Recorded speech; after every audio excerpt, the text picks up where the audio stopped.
আচ্ছা গৌর ভাই, হুম সকাল থেকে দেখছি তুমি খুব দুঃখে কষ্টে আছো। মন ভালো নাই। কেন? কি হয়েছে কি? মনে সুখ শান্তি কিছুই পেছি না। হুম। তাহলে মন কি করে ভালো থাকবে? সুখ শান্তি বলতে কি মানে বুঝলাম না, এটা যদি ভেঙে যদি একটু বলো তাহলে শুনতে খুব ভালো যদি হয়। বলো।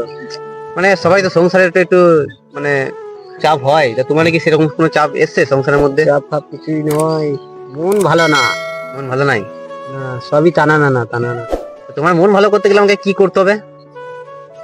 কি করতে হবে কি আর ভেবে পেয়েছি না, তাই ভেবে চিনতে পেরেছি না।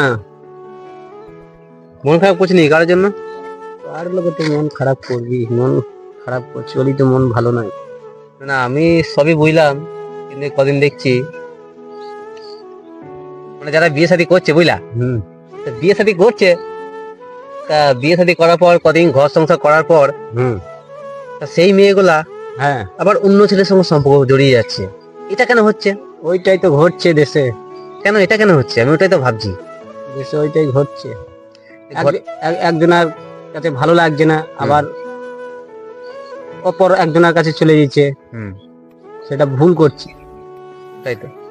ওটা করা উচিত নয়।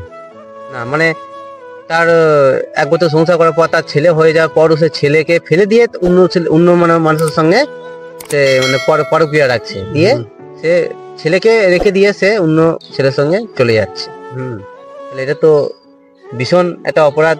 হুম। তাহলে এগুলো কি ঠিক বলুন? মানে তো ঠিক নয়। হুম ওই জন্যই তো, এবং যারা যাদের বিয়ে হয় নাই হুম তারা কিন্তু ভালো আছে।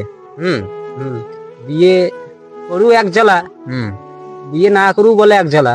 হুম তা যারা বিয়ে করে নাই এবং বিয়ে হয় নাই হুম তারাই যুগে ভালো আছে। হুম। তারাই ভালো আছে নাকি বিয়ে না করে নাই? কিন্তু বিয়ে তো একদিন করতে হবে না, না হলে পাড়ার প্রতিবেশী লোকজন তো বলবে আরে তোর এখন বিয়ে হয়নি বিয়ে হয়নি, এগুলো তো বলবে তাই না? ওগুলা বলবে, ওগুলা কোনো মাইন্ড টেল দিলে হবে না। হুম এক কান দিয়ে ঢোকাইতে হবে, এক কান দিয়ে বের করে দিতে হবে, হুম নাকি? হুম। তাহলে তো হাত